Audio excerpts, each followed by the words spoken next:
A história dos homens é marcada por conflitos. As guerras promoveram mudanças fundamentais na trajetória da humanidade. Muitas civilizações foram afetadas vivenciando de perto as marcas do horror.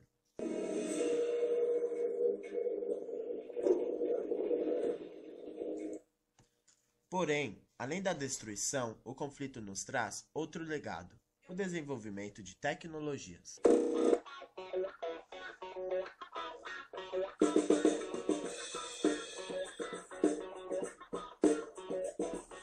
Você pode não acreditar, mas essas tecnologias estão mais perto de nós do que imaginamos. O trânsito de São Paulo, por exemplo. Você está cercado por instrumentos também utilizados em guerras, que é o caso do radar. Muitas vezes visto como vilão entre os motoristas, o radar hoje se tornou a principal arma para combater congestionamentos. Espalhados pela cidade, já fazem parte da paisagem urbana. Mas até chegarem às ruas, custaram muitas horas de trabalho aos cientistas.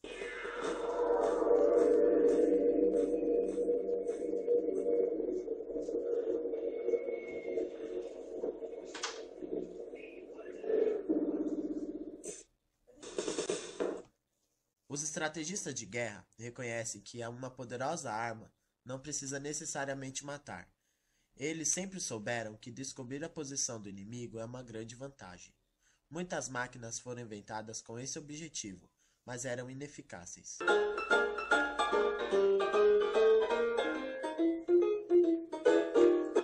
O método funcional só foi desenvolvido nos meados da década de 30 pelo físico britânico Robert Watson Watt. O mundo vivia a iminência da Segunda Guerra Mundial. Hitler já se tornava uma real ameaça aos ingleses. Era esse o clima quando Watson Watt realizou os primeiros testes.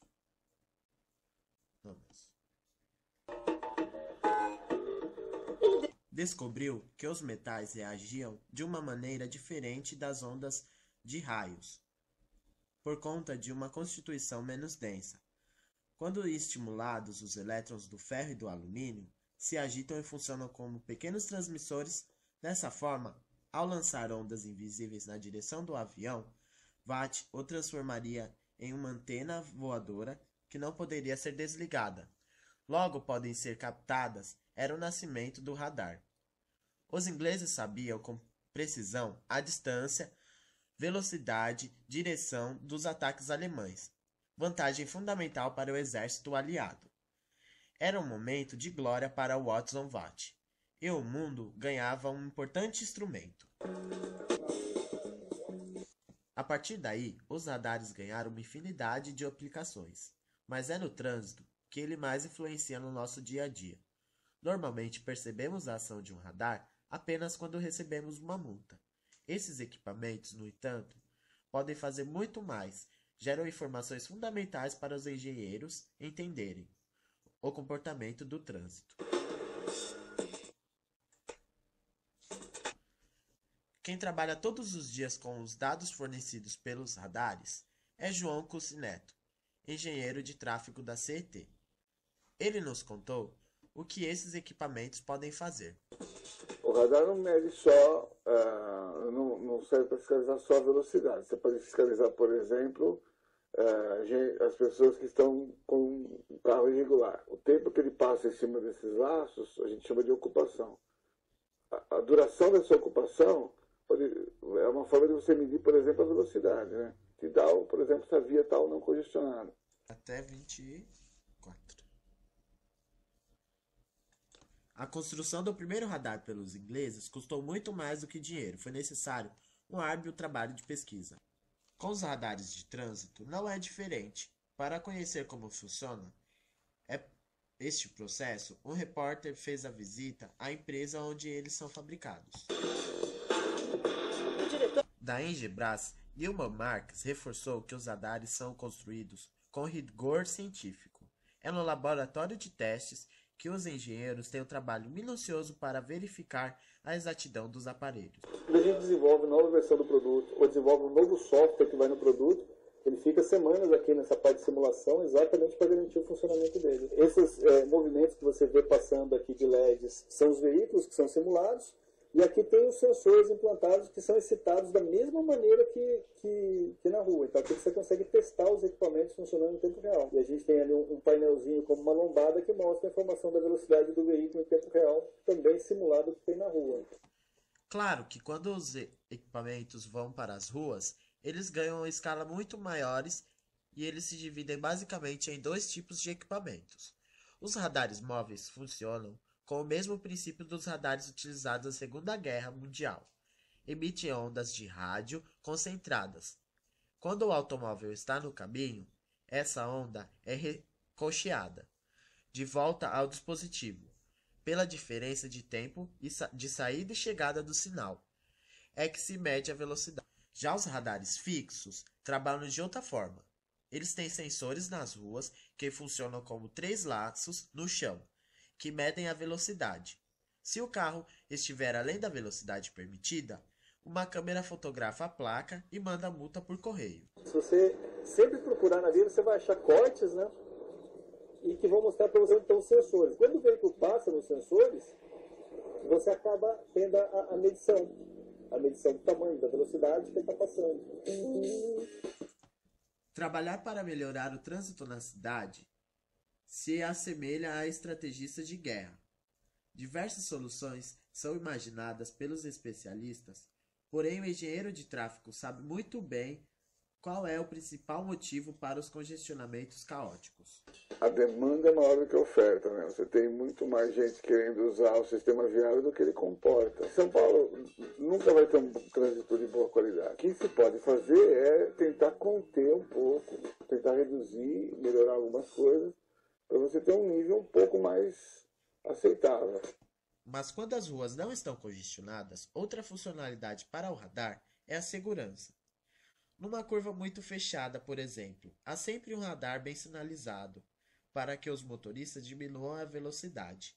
Evita-se assim acidentes. O nível de acidentes, o que acontece? Cai em quase 80%, mas ainda ficam 20%. E esses 20% são batidinhas. São atropelamentos, aquele que bate na pessoa, a pessoa cai, levanta, vai embora, porque o pessoal reduz drasticamente a velocidade, né? Isso que é muito importante esse tipo de aplicação. Por mais que os engenheiros inventem novas maneiras de controlar os motoristas, o índice de acidentes no trânsito continua alto. Morre mais gente por ano no Brasil em acidentes de trânsito do que em toda a guerra do Vietnã. Então, agora que vocês já sabem como funcionam os radares, precisam saber o grande segredo para evitar multas e complicações no trânsito. Basta apenas respeitar as leis. Não há quem não reclame do trânsito de São Paulo. Nas ruas, essa é a loucura.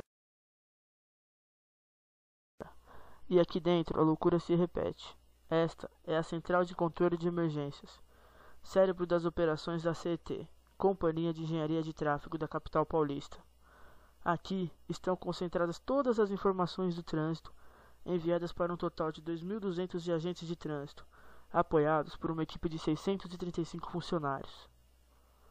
Além de todo esse visual, uma grande estrutura tecnológica foi desenvolvida para que o paulistano consiga se locomover pela cidade, mesmo em horários de pico. Quer dizer, mesmo assim, nem sempre é possível andar na cidade nesses horários.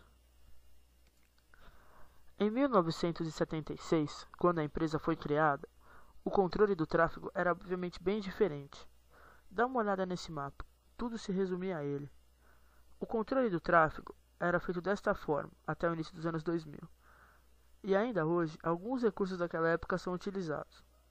Por exemplo, há observadores que passam o dia em alguns prédios, localizados em posições estratégicas, e ao visualizar as avenidas, passam as informações de trânsito por telefone para as centrais.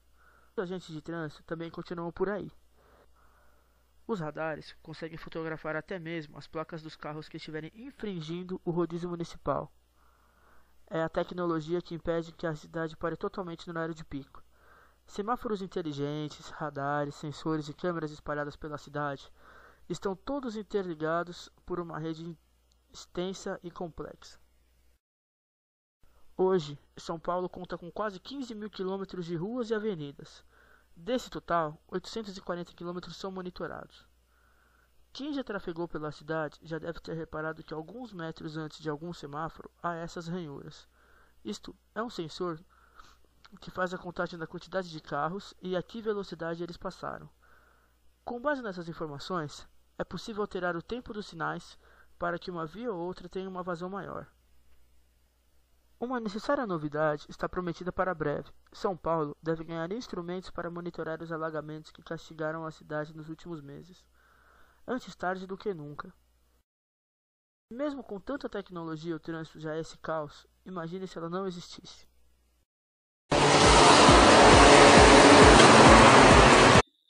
Por ano, em média, 37 mil pessoas morrem vítimas de acidentes de trânsito no país. 7 mil só nas rodovias federais. Segundo o DENIT, um dos principais motivos é a velocidade excessiva que aumenta a gravidade de colisões. Para reduzir esse número, o órgão licitou instalações e operação de equipamentos de controle de velocidade nas estradas. Ao todo, serão 2.696 radares, divididos assim: 1.300 barreiras eletrônicas, 1.100 radares fixos em áreas rurais e 436 equipamentos para controle do avanço do sinal vermelho em paradas sobre faixa de pedestres. Os equipamentos vão monitorar 5.392 faixas de trânsito pelo prazo de 5 anos em todo o país, principalmente nas rodovias que mais apresentam maiores índices de acidente, como a BR-101 e 040, segundo o levantamento feito pelo DENIT. O coordenador explica que o custo da obra, com recursos do PAC, vai ser menor do que os gastos gerados com a violência nas estradas. Em São Paulo existe mais de 300 radares fixos e móveis. Paralelamente, o aumento da fiscalização no trânsito cresce também a procura por aparelhos GPS, que funciona com um mapa eletrônico a partir dos sinais via satélite. O sistema indica as ruas e os radares com base em dados pré-cadastrais. Na tela, fixada no vidro do carro, vão apresentando as orientações do caminho escolhido, inclusive a indicação de velocidade em cada via. O alerta de radares no GPS gera divergências dentro do Conselho Nacional de Trânsito e entre os motoristas. Na avaliação de Ciro Vidal, o advogado especializado no Código Brasileiro de Trânsito, o uso do alerta de velocidade está dentro da lei e não deve ser concedido como aparelhos anti-radar. Não há quem não reclame do trânsito de São Paulo. Nas ruas, essa é a loucura. E aqui dentro, a loucura se repete. Esta é a Central de Controle de Emergências, cérebro das operações da CET, Companhia de Engenharia de Tráfego da capital paulista. Aqui estão concentradas todas as informações do trânsito, enviadas para um total de 2.200 agentes de trânsito, apoiados por uma equipe de 635 funcionários. Além de todo esse visual, uma grande estrutura tecnológica foi desenvolvida para que o paulistano consiga se locomover pela cidade, mesmo em horários de pico. Quer dizer, mesmo assim, nem sempre é possível andar na cidade nesses horários. Em 1976, quando a empresa foi criada, o controle do tráfego era obviamente bem diferente. Dá uma olhada nesse mapa, tudo se resumia a ele. O controle do tráfego era feito desta forma até o início dos anos 2000. E ainda hoje, alguns recursos daquela época são utilizados. Por exemplo, há observadores que passam o dia em alguns prédios, localizados em posições estratégicas, e ao visualizar as avenidas, passam as informações de trânsito por telefone para as centrais. Os agentes de trânsito também continuam por aí. Os radares conseguem fotografar até mesmo as placas dos carros que estiverem infringindo o rodízio municipal. É a tecnologia que impede que a cidade pare totalmente no horário de pico. Semáforos inteligentes, radares, sensores e câmeras espalhadas pela cidade estão todos interligados por uma rede extensa e complexa. Hoje, São Paulo conta com quase 15 mil quilômetros de ruas e avenidas. Desse total, 840 quilômetros são monitorados. Quem já trafegou pela cidade já deve ter reparado que alguns metros antes de algum semáforo há essas ranhuras. Isto é um sensor que faz a contagem da quantidade de carros e a que velocidade eles passaram. Com base nessas informações, é possível alterar o tempo dos sinais para que uma via ou outra tenha uma vazão maior. Uma necessária novidade está prometida para breve. São Paulo deve ganhar instrumentos para monitorar os alagamentos que castigaram a cidade nos últimos meses. Antes tarde do que nunca. Mesmo com tanta tecnologia, o trânsito já é esse caos. Imagine se ela não existisse.